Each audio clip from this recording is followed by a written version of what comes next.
All right. Well, welcome everyone. This is our fifth Connecting to Climb series already. I can't believe we've already had 5 of these. One of them was in person. We're going to talk about the next in person here in a little bit, but just wanted to start us off by really just reading our antitrust statement as advised by the TIA. So let me get through that.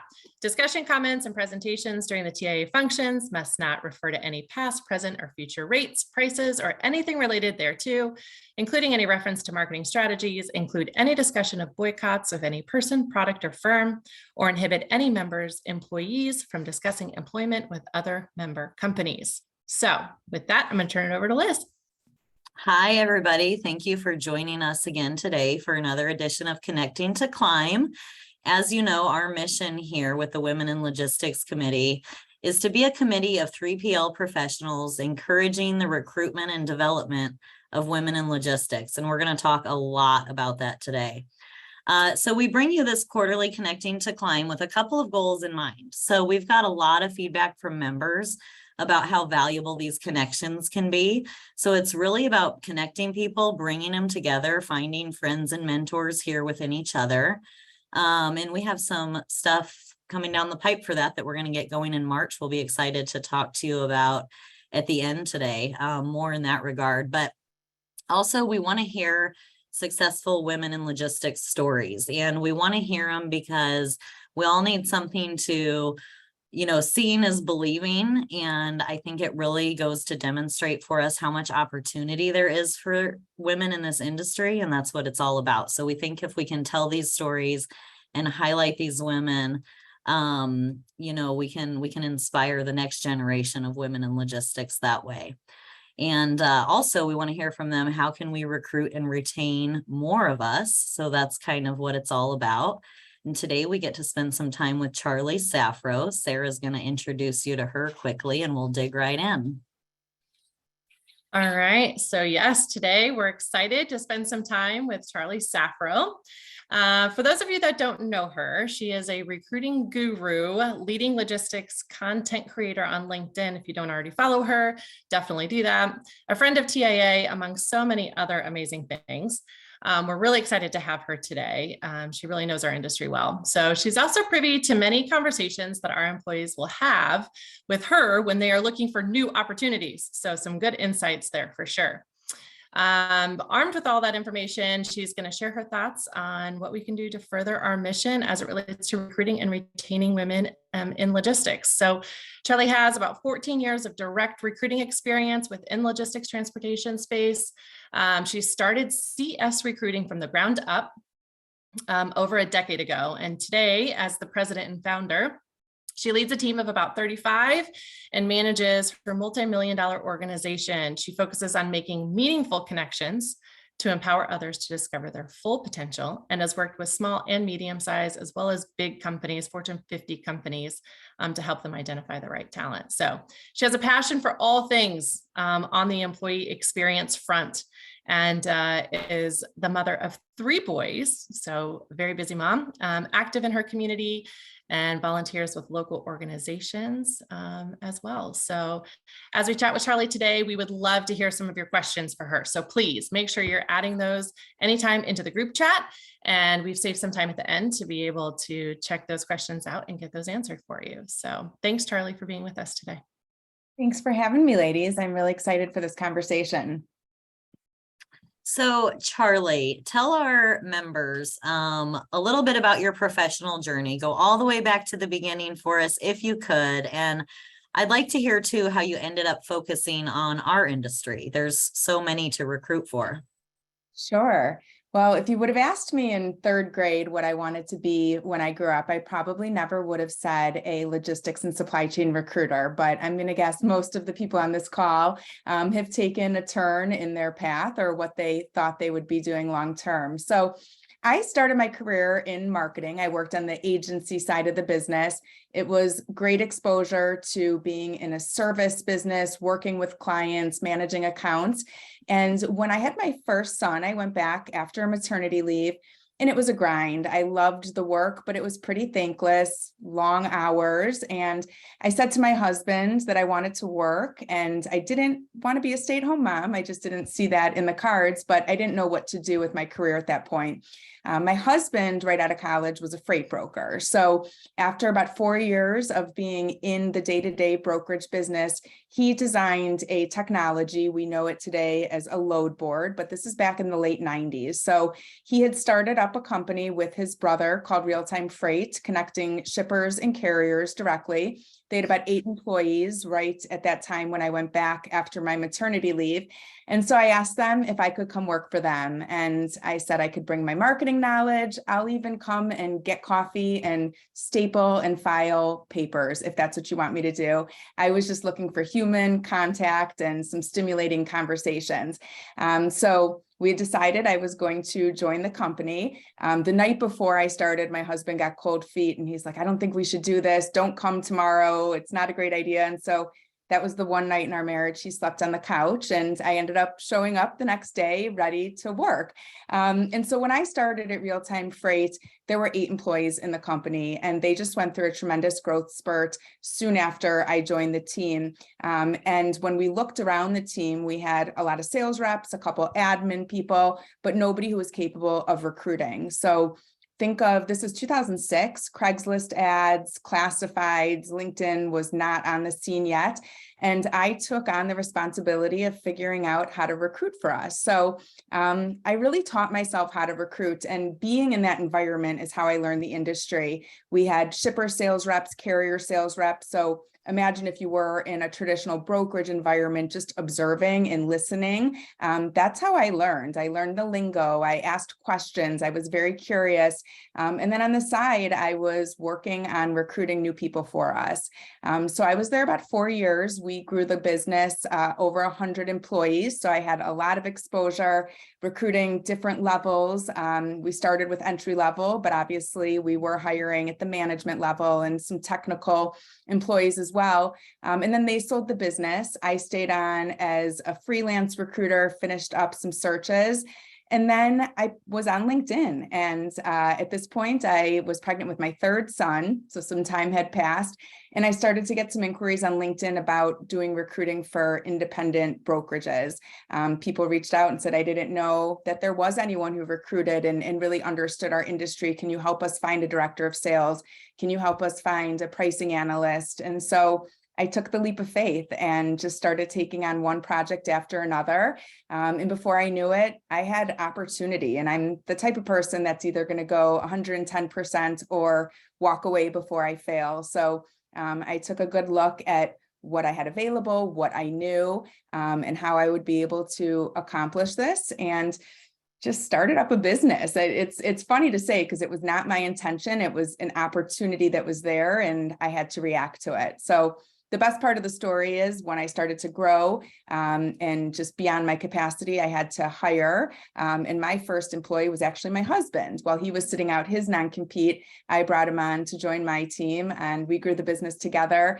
He stepped out a few years ago, but today we've got 45 people on our team. We're recruiting nationwide, all positions within logistics, transportation, and supply chain. So pretty much every role that you could imagine in a carrier corporation or a brokerage, except for the actual drivers. I have never heard that entire story. That is super interesting. So we're going to have a sidebar sometime about that. He was trying to fire you before you even started. We've got to talk about this. Yeah. Because family businesses, that just adds another dynamic to business that I know we've talked about before, but we could almost do a whole one on that, because a lot of our members are family owned and operated businesses, and that brings a whole nother dynamic to things. What a great story. So in your business today, you get to wear a lot of hats, sometimes probably too many. I know, I can relate in a lot of ways. So what's some of your favorite things to do? And, are there any parts of your day or your, responsibilities that you would set down and leave behind, if you had that privilege? That's a loaded question, Liz, but I will answer it. One thing that's pretty unique about my journey is that I was really an employee at my own company for the first 7 or 8 years, and I did that by design. I liked getting my hands dirty. I liked leading by example, but most of all, I really wanted to do the work to understand what goals and metrics were feasible to not only just be able to put myself in the shoes of my team members, but to live the same job, the same responsibilities, the same challenges and wins. So that's really how I spent the early part of my time at CS Recruiting, was recruiting and managing our clients. Right before the pandemic hit, late 19, my husband decided to step out of the business. And just to your point, Liz, it's funny, like once you work with a spouse, everyone just thinks you're connected, and they assumed we got divorced because he stepped out of the business. But our marriage is great. Everything is good on the home front. He just made his own career change. So when he did that, I really elevated myself into a leadership role. Part of it was our growing pains. We were at a point where we needed a true leader. It was enough scrappiness at that point. So when I got into that leadership position, I feel like is when my career really took off. So now going on 3 years of truly stepping out of the day-to-day. I don't manage. I will be very clear about that. I am not a good people manager. My team manages me, but I am a leader, and that is absolutely the favorite part of my job. I have, for years, I was just reserved and wasn't sharing my voice loudly. And as a leader, I've taken on that as a responsibility, a priority, taking care of my team, but really inspiring and influencing. So hands down, favorite part of my job is being a thought leader, sharing my advice, teaching employees, again, not necessarily managing them, but teaching them through example and mentoring and coaching them. What I would like to leave behind, and it's taken me a long time to realize that these are not necessarily my weaknesses. They're just not my strengths. And I can either tackle them by getting better at them or finding people on my team who can supplement. And that's the route I've taken. So anything that has to do with legal, which we probably all get pulled into contract review and legal conversations, I try to avoid, but we've got good counsel, I've got good support, and then anything with financials. And I hate to say that, but I am a 30,000 foot financial girl. So just show me what I need to know right now. And I've got a team that is super organized and they are passionate about financials. And that's the beauty of it, is where I maybe fall short, they thrive, and our combined knowledge is what keeps our machine running. That is so true when it comes to like building teams too. And you're in such a team building phase. It's like you can't do it all, right? So figuring out, and it sounds like you figured out what you're really good at and kind of stay in your lane and then hire people that are better than you in the other areas. That's so cool to hear. So who in the industry has inspired you in your career? You know, you've kind of like cut this own pathway, you know, in our industry, but like, are there people who have inspired you, and what have you learned from them? Yeah, I think that's such a great question. And I've been inspired and influenced my, entire tenure in the industry, but I would say as a leader is when I've really paid attention and really looked at other influencers in the industry who I want to model, who I want to have relationships from and learn from. So focusing on women, I mean this completely sincerely, Liz and Sarah, two of you, we've crossed paths many times over our careers, and it's inspiring to see women who can do it all. I've had this conversation with both of you about being a mom and working full-time, and working full-time is probably not even giving our careers enough credit because we put so much into it. So finding that balance.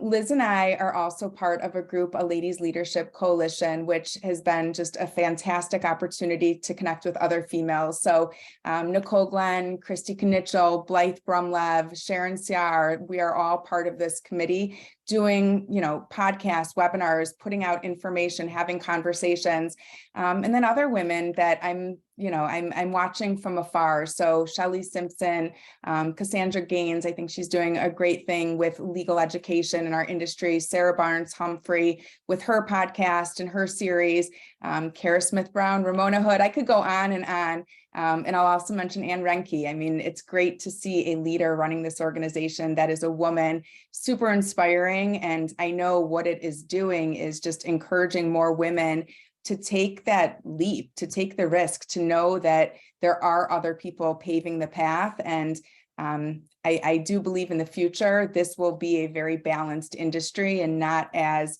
dominated on the masculine side as we see today. It's changed a lot in the time that you've been in the industry. I know it's changed a lot in the time that I've been in the industry for sure. So it's exciting to see. So, you've kind of done all these different things in your career. And, if you looked back, is there any advice that you would give your younger self? Any failures that you would have avoided? What advice would you give your younger self? Do we have a couple hours here or just I there's a lot of advice. I am the first person, I'm hardest on myself, but I also make sure that I learn from my lessons and really take away something that I can improve. But I would say, just back to my earlier point, I was reserved for a long time. We, in the business we're in, we have such an interesting perspective of the market. We hear from candidates across all all segments of our industry, all tenures, all roles. We hear the ups, the downs, the good, the bad. And then on the flip side, we are talking to these hiring companies and hearing their perspective on why they think they can secure rock star talent and what they have to offer. So my advice to myself would have been to speak up sooner. Sure, I spoke up as part of my job. I shared my observations. We put it out there in story form or used it to improve our processes and our services. But putting myself out on LinkedIn and not being able to speak, not being afraid to speak up for what I believe in, I think has really changed the trajectory of my career. And that's also what I've embraced is what I enjoy the most. And so something that I'm sure if I think back, I was, fearful of judgment, fearful of rejection, fearful of, haters on LinkedIn. And that all comes with the territory. I get some nasty message every day that's a response to something I put out there. But what I've really embraced is, if you and I see eye to eye and we share similar philosophies and points of view, then we are going to organically connect. And if you don't like what I'm saying, don't follow me. And that's kind of where I've gotten to, is this place where I can speak up and share my thoughts. And the other side of that is, people want to work with people. And so my early LinkedIn posts were very generic, and sometimes I'll weave these in, but 5 interview questions or how to negotiate a salary. I stayed very focused on what people thought about my trade. I am in recruiting in the supply chain, and that is the advice I'm going to share. And I've just learned to express myself more on a personal level, giving people a bit of a peek into what it means to be a working mom, what it means to work with your spouse, what it means to manage employees and have these challenges. So share your stories. That is my advice. No regrets. I wish I did it sooner, but I also believe that it came to me when I was ready to really embrace it and commit to it. And I've built a really amazing community from it. Yeah. Sorry, Sarah. That's a really good segue to something I wanted to talk about, but I want to hear more about how you manage your LinkedIn. I mean, because I've sat down with marketers and content planners and they'll show me calendars. Do you utilize a calendar? Do you roll with what you're feeling that day? What, rules do you apply to your LinkedIn? Because, as I said, you're one of my favorite to follow and I have to know more. Thank you. It is a lot of work. I mean, pretty much a full-time job, but it's not really part of my job description, although it does, drive connections, drive business. But it's a combination of everything. I would say my best advice for anyone who wants to speak up on LinkedIn is to be consistent. So when I started, I put 30 minutes on my calendar every morning where I would commit to scrolling on LinkedIn, commenting, engaging, connecting, messaging. And then slowly I started to work up the confidence to actually put original content out there. And like I said, I started with I'd say expected content, what you think that a recruiter would post, and very advice driven, sharing data, sharing insights, sharing articles.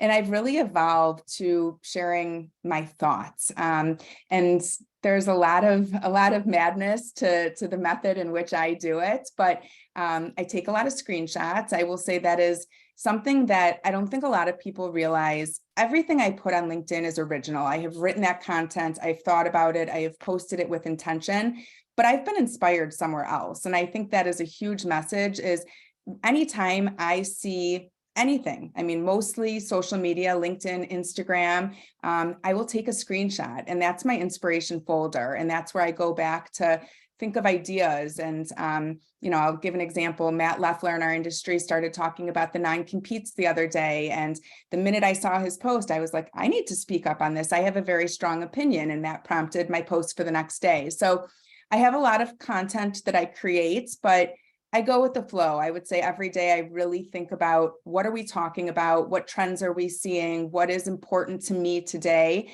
And I'd say 50-50. 50% of the time I'm writing something that morning to post that day. 50% of the time I'm pulling something that I've already written. But I'm also very present. I'm not using any timed posts. I'm not scheduling my posts.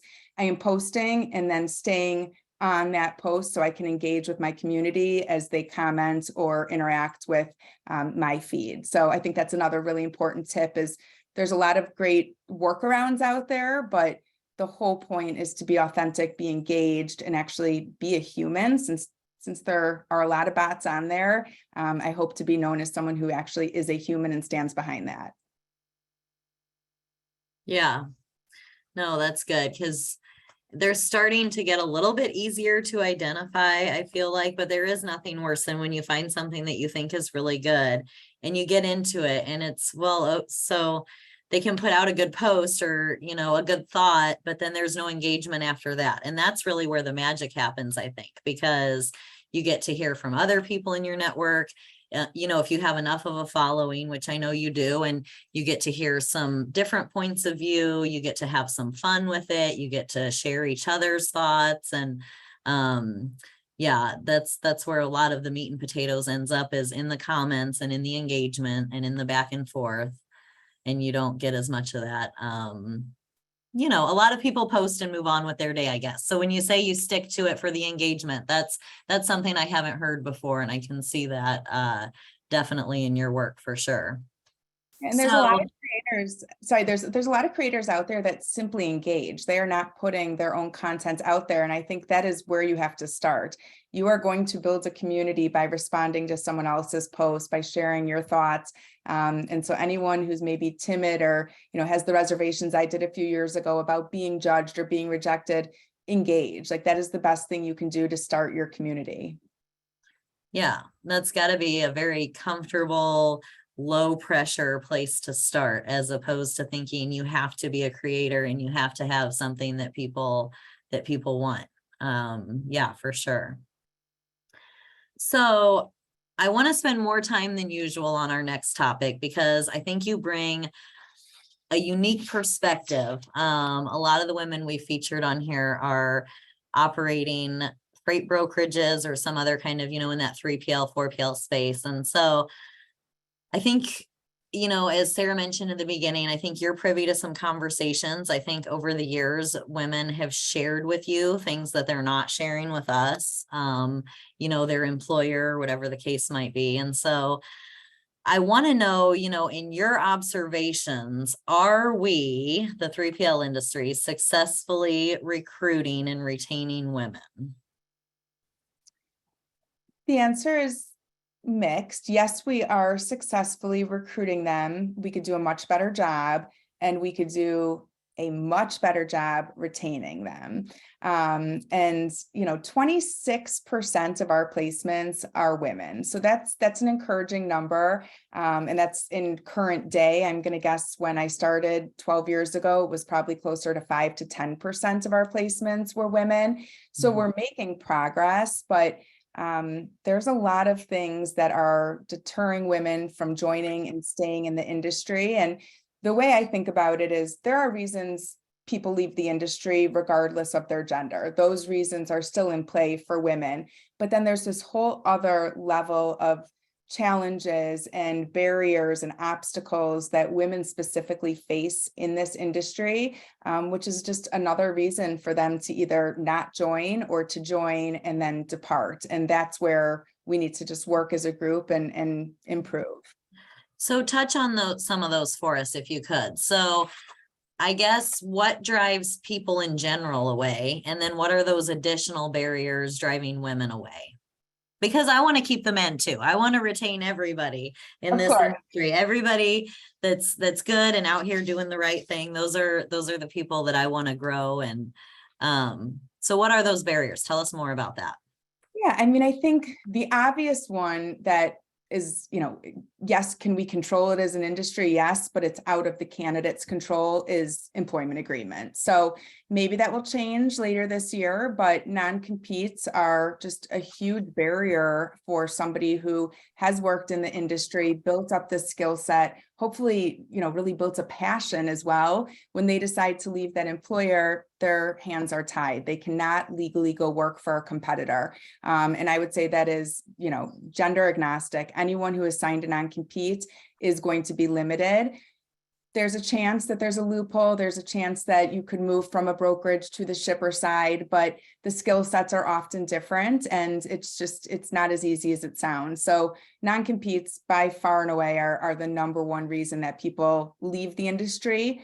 Hopefully they decide to come back when that non-compete expires, but they've also been forced to start over and take that risk that they may find something else long-term.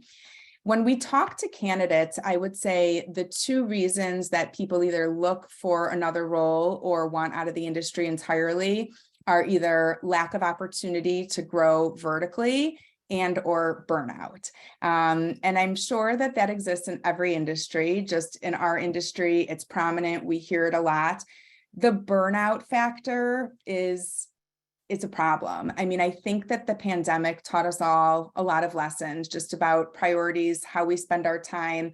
We've seen a huge improvement in employee engagement and companies that we talk to putting more of a priority on appreciating, respecting, acknowledging their team members. I'm not saying this is something that women need more than men, but it's improved and we still have a long way to go. So managing employee schedules, giving them permission and that psychological safety to check out, to know when they're expected to work. We're working in a 24-hour industry, so it's very easy for someone to get sucked in. And even when you're in that flow, sometimes you don't realize it. Like I am on, I've got so much to do. I'm just going to work, 14-hour days. And after 2 weeks of doing that, you hit a wall and that burnout is real and it can be physical, it can be emotional. And it starts with leadership. It starts with leadership recognizing it, adjusting policies, having very loud messages. I mean, one thing that we do that is so minimal is we do not allow any internal emails after 6 p.m. or on the weekends. And that slight shift to our policy has created such relief for our entire team.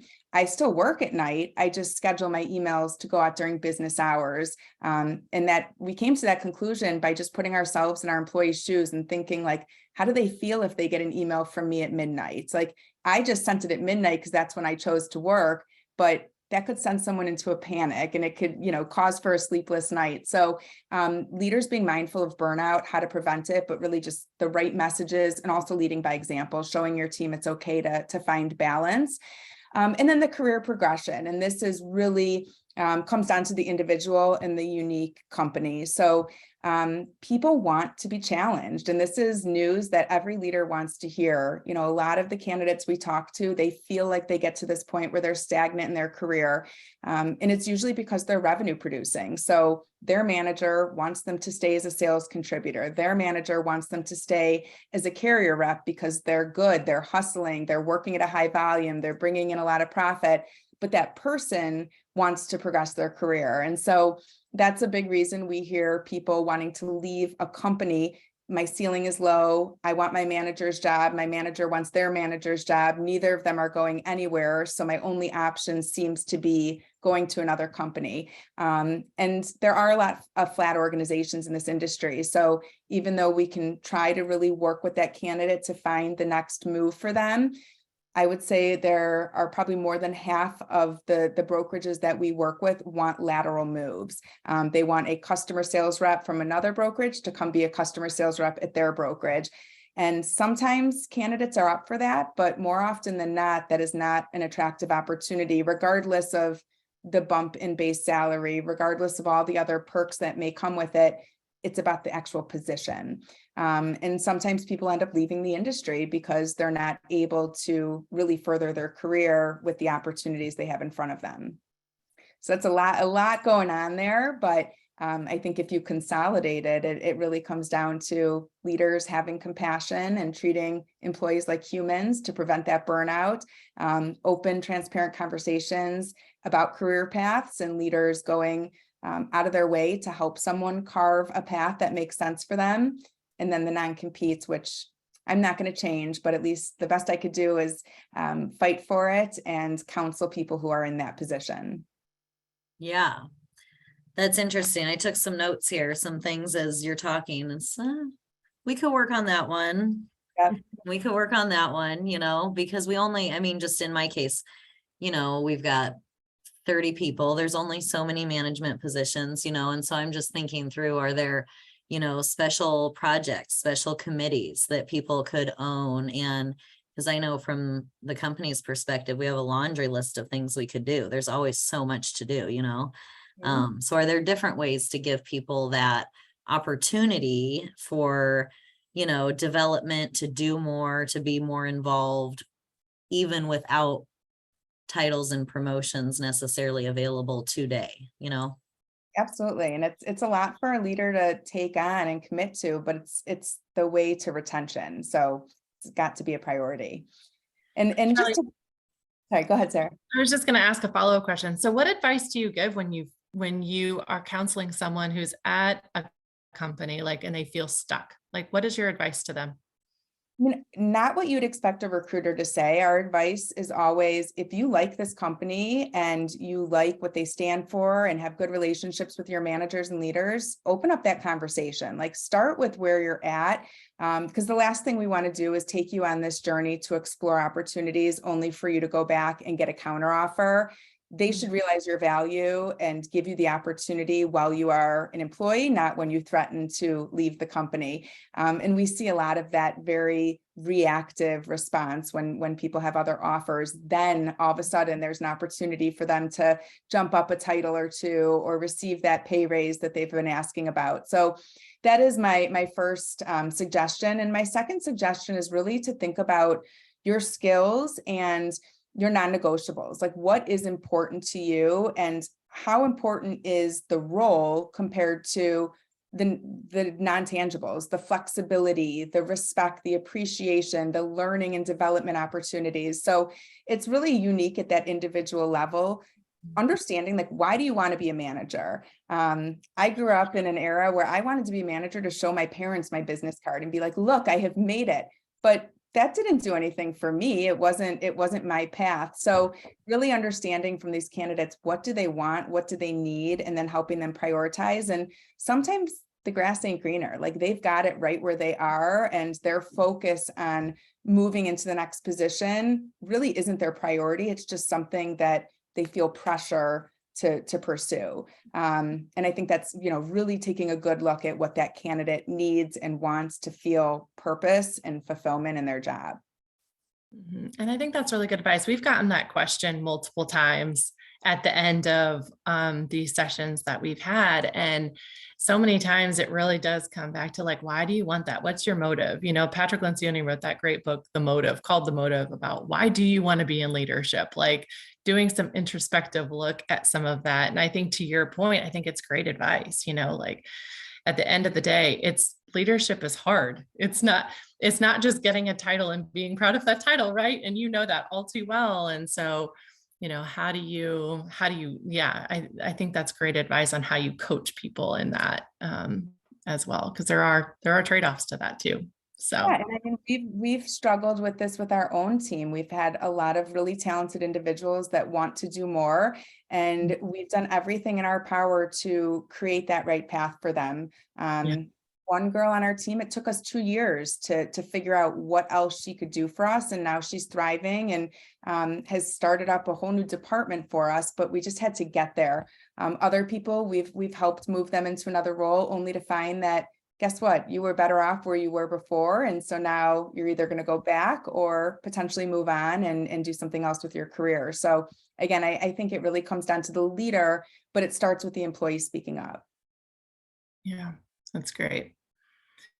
So considering, I guess, kind of where we're headed, with this committee and, our mission, what do you think we should be doing to attract more women into the space, into the logistics space? It all comes down to two things. I think sharing your story, and that's exactly what your mission is to get more women vocal, sharing their story. And it's this whole idea of, if anyone there is listening and they're thinking about, maybe having children in the next couple of years, and am I going to be able to juggle this job and be a mom? Like, we're here to say you can do it. And this is how we've done it. And to just set that example and be, someone who inspires other women to take that leap. And I think the other thing comes down to your talent brand. And a talent brand is basically the perception that job seekers have of your company, whether or not it's true.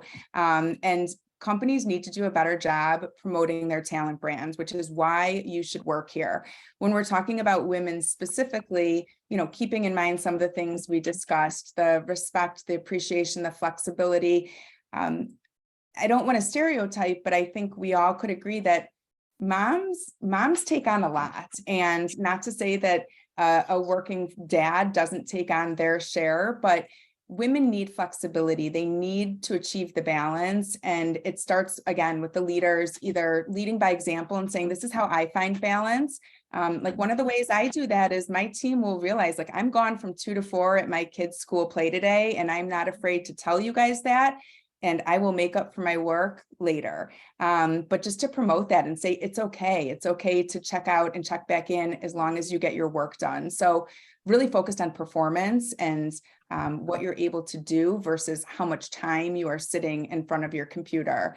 So just promoting that we see you as a human, we know who you are behind your title. And as your employer, we're here to support you to balance it, still do your best work, but also, feel that connection to your work because you're fulfilled in other areas of your life. It's hard. It is. It's a lot. It absolutely is. I saw like a meme the other day, and it was some people in an office sitting around a table, and it was like, oh, it's John's birthday. What are we going to do? And all the men were silent and all the women were jotting down, like, let's get a cake, let's get balloons. And again, not to stereotype, but it is our nature that we are just multitaskers and doers. And John's birthday probably meant more to the women in that meme, like, oh, we got to make John feel special, where the men are like, I'm just going to check out and go home for dinner. So we take on a lot, and sometimes we're our own worst enemies, but I hope that doesn't offend anyone. I think that anyone could agree with that it's just our nature to go above and beyond for others. I think that's a big part of leadership too, of like putting people first, right? Exactly. And what do we do as leaders to make sure that we are taking care of our people, but also celebrating them, right? And doing the fun things, and what can we do to help them be successful? And I think that, good leadership is really, serving those around you, right? So I think that's exactly what you're talking about. It's a good thing. When it comes down to your talent brand, it doesn't always have to be forced. And I'll go back to our company that I know best, but we promote when our team members get married, when they have a baby, when they buy a new home. We promote their work anniversaries. And yes, we're doing it for the external audience to learn more about our company, but we're doing it because it's genuine and we're proud of them and we want to celebrate them. So it's the little things like that someone could look in from the outside and say, looks like CS Recruiting takes care of their people. I've never talked to anyone there. I don't know much about their business, but if I just look at what they put out there, they recognize their employees as humans, and not every company is doing that today. Mm-hmm. So when people come to you and are looking for a career move or a career change, or when ladies come to you, or men, or whoever really, why do they want to be in logistics? Like, what attracts them to our space? I think that women, especially moms, but I'm only saying that because of that, multitasking ability and being very busy. we have the skills. We have learned the skills that transfer very well to the logistics industry. Two skills that I don't think are talked about often, but empathy and compassion. That is a feminine, something more femininity in those skills that you bring to the table, and being able to express emotions, being able to be vulnerable, and have those honest conversations.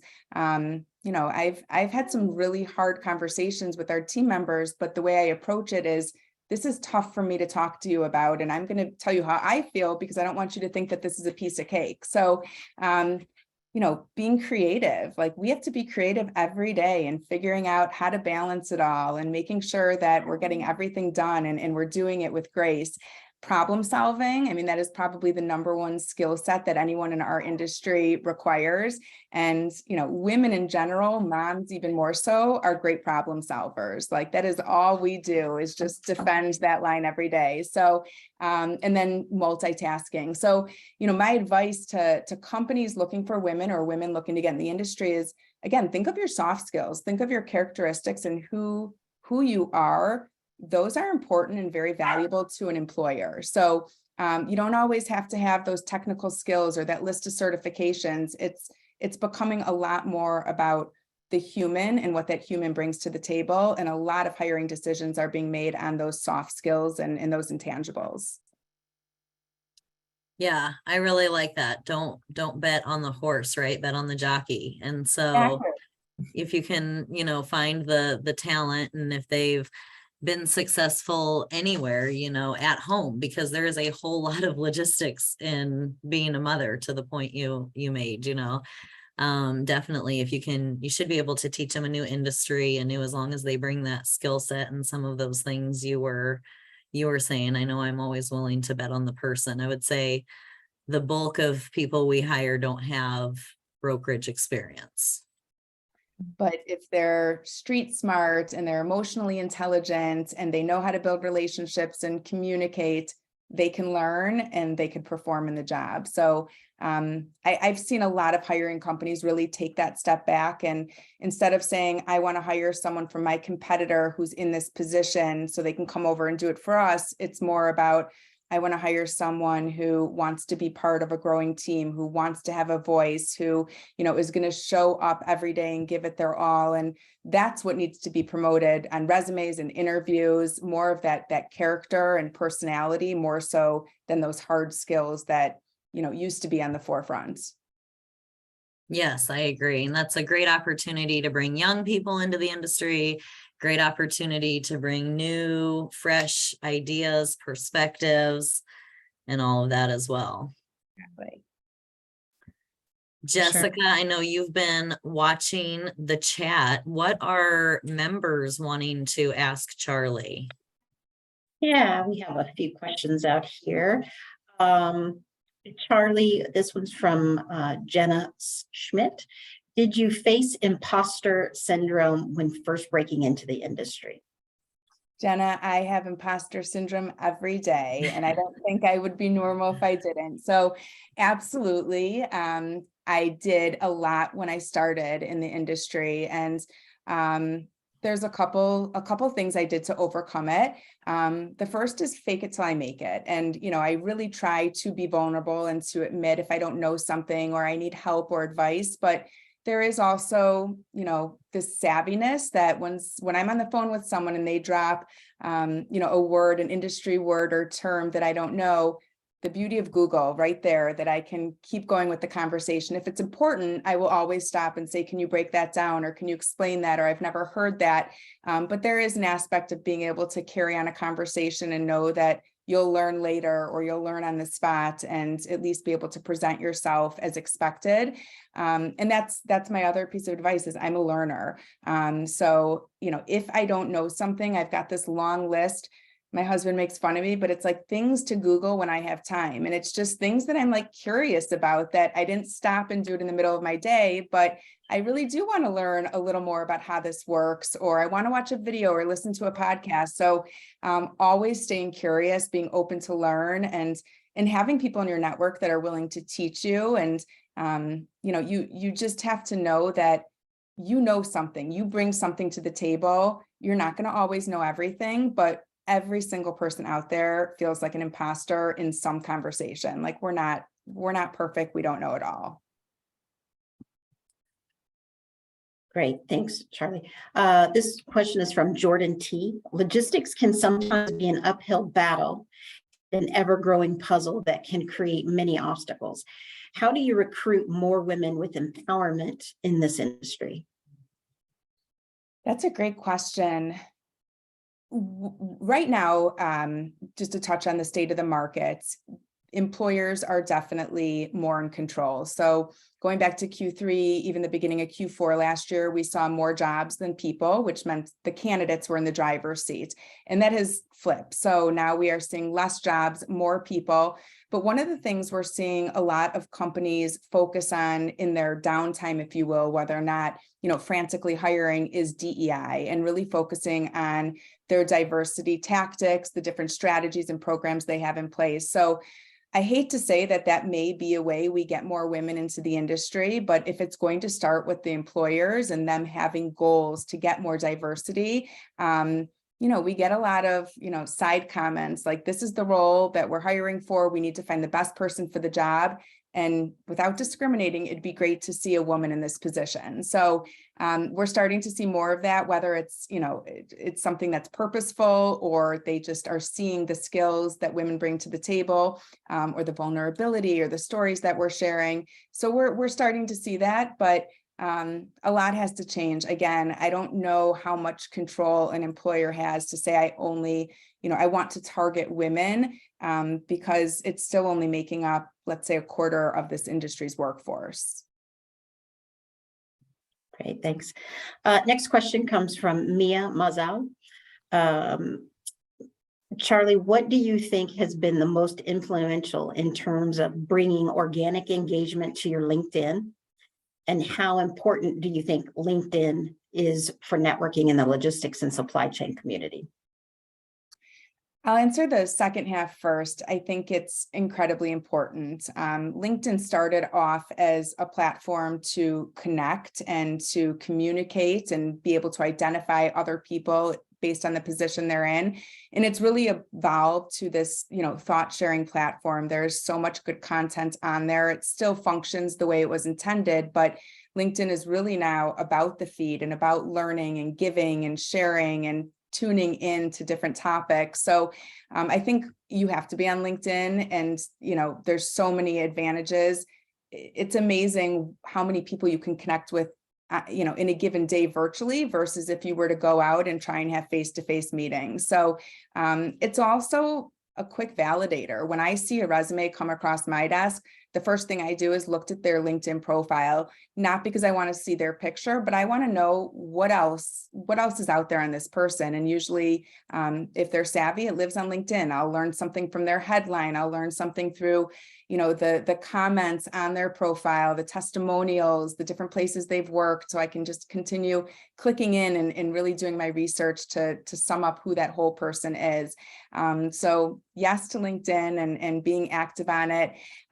What's been the most influential in terms of organic engagement? I'm going to say letting go of caring about the algorithm and the vanity metrics on LinkedIn. I think a lot of people that start their content journey, you focus on the numbers, you focus on how many people are in my network, how many likes did I get? And I have learned it's really about the quality of your community. And LinkedIn, has millions and millions of people that will never relate to what you do. And so what I find is my most basic posts are the ones that go viral. And I'll be honest, they're not the posts I'm proud of. I'll give an example. I think my most viral post was a poll that said, what time do you wake up? And, between us ladies, it's interesting to know what time people wake up, but the reason it went viral is because every single person on LinkedIn can answer that question. Not everyone can answer a more specific question about their career path or what they would do with $1 million or, how they want to handle a conversation. But if you put stuff out there that resonates with every human being, it will go viral.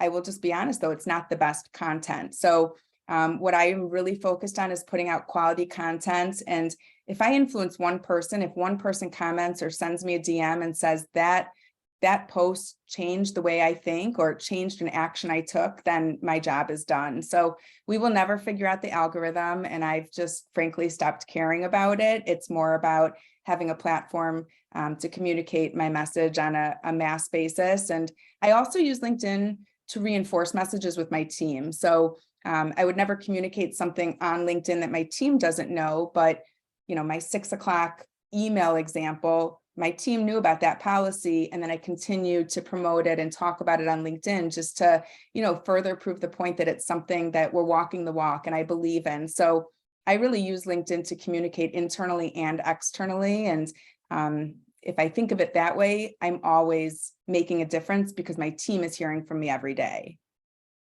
Regardless of the likes and the comments, my team is my priority.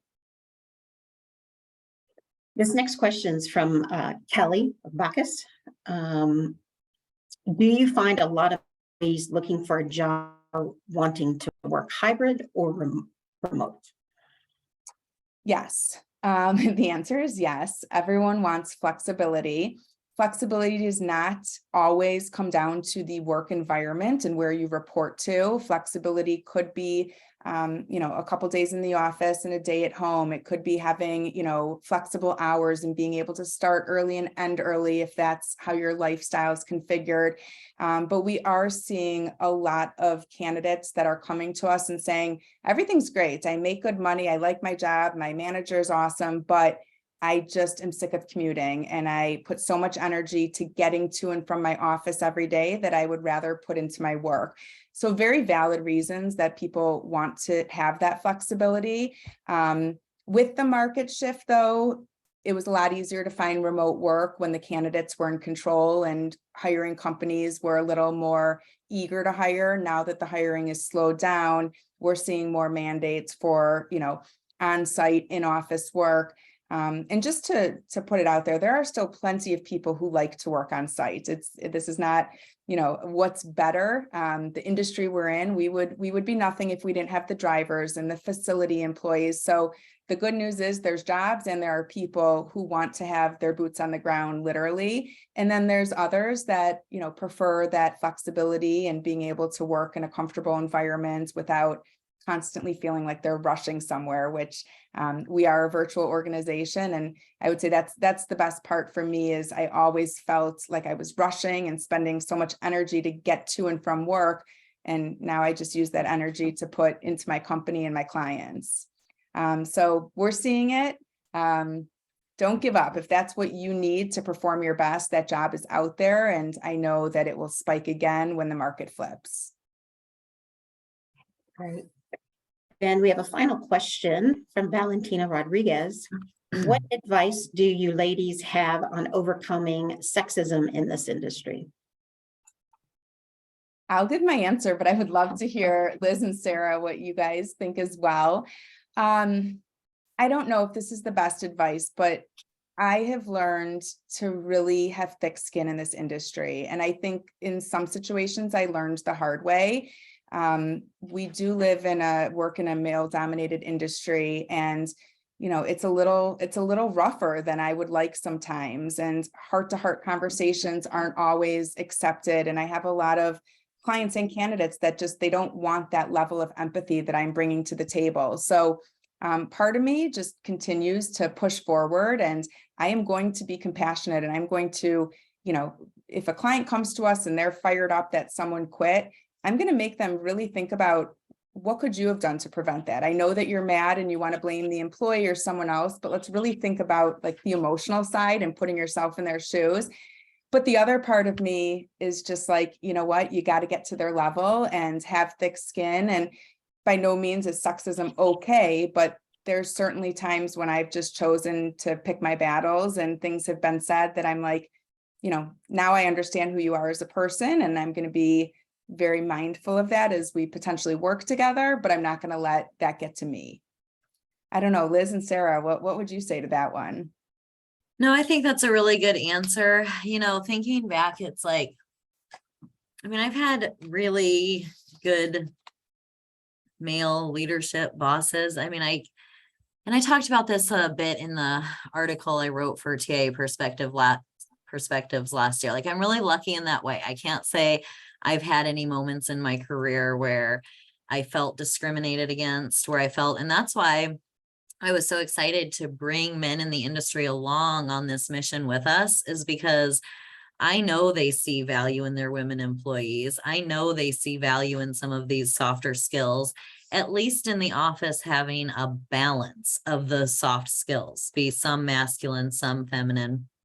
And so it's tough. I mean, and I see why it's like, this might be bad advice, like just have, thick skin. But yeah, I mean, I grew up in a house of boys. I have 3 older brothers, and so I don't know if my perspective of things is skewed, where I went into the industry with thick skin and I have fun with, one of the sayings, one of the things they say is that women give fake compliments as a way of building rapport with each other, and men give fake insults as a way of building rapport with each other. They jive with each other a little bit, Oh, true.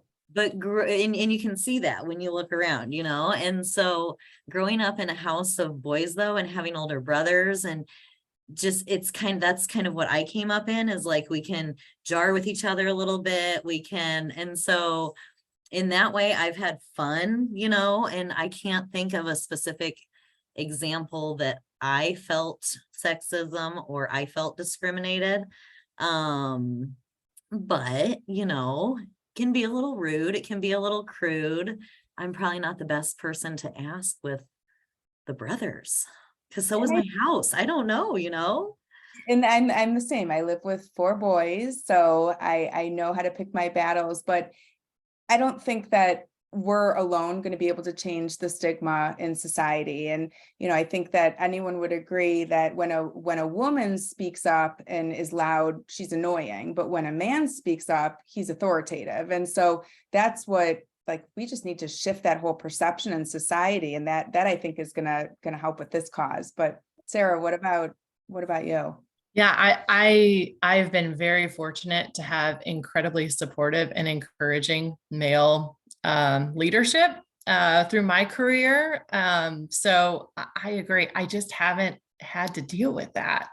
My advice would be similar to what you guys said. And listen, at the end of the day, and Charlie, you said this earlier, like, speak up, like, don't be afraid to speak up and just say, this is really inappropriate and this is not okay. At the end of the day, I think that's what you can do, and that's what you can control, and pick your battles, and things too, because men definitely communicate differently in general most of the time.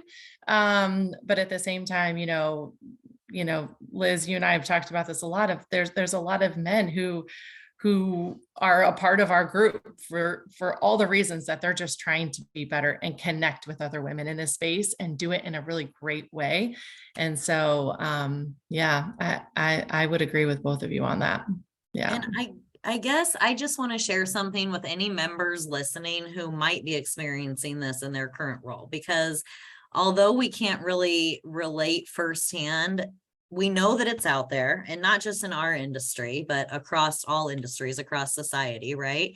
And so I would just ask that you don't hold that against the industry. So reach out to Charlie and have her find you an opportunity with a company like mine or Sarah's, where you're not going to experience that, and there is just the full spectrum out here in this industry of office cultures, levels of sophistication, just all sorts, everything. And so, if you're experiencing that, don't hold it against the industry.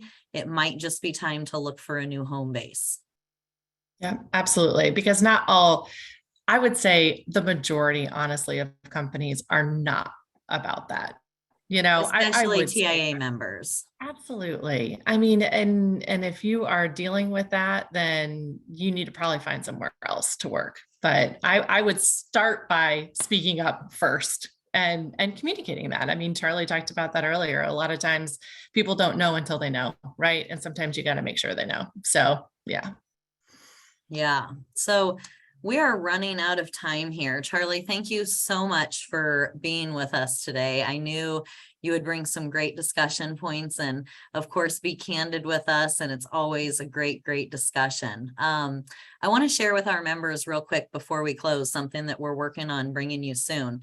We hope to start in March, but we know that making connections is important to you guys. You always show up for Connecting to Climb. So we want to make this a little more meaningful and direct connections for you, I guess. And so starting in March, we're going to have an opportunity to meet for an hour like we do here. Only what we'll do is we'll break off into small groups where everyone can participate, ask questions, get to know each other. Like I said, the goal would just be more meaningful and direct connections for you guys.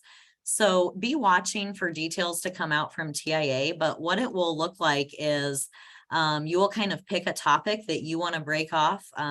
You're into that group for that session for the day.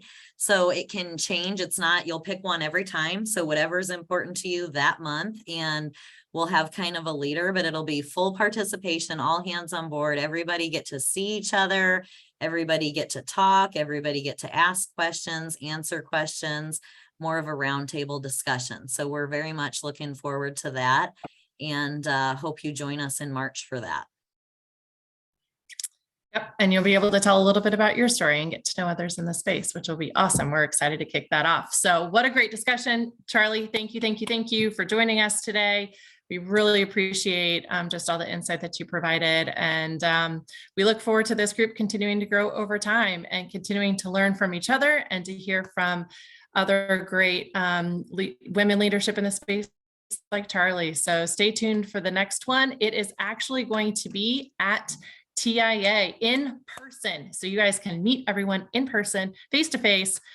So that is coming up at the TIA, the Orlando meeting, which is, Jessica, remind me the dates. April. I know it's in April. Yeah, it's April 19th. Oh. Yeah, 18th through the, yeah. Perfect. So in April 18th, Connected to Climb, look for the Women in Leadership luncheon on the schedule. We will be there. You'll get to meet all of us again face to face, and we hope to see you there. So take care, everybody. Have a great one. Guys. Thank you, Charlie. Thank you. How are you doing?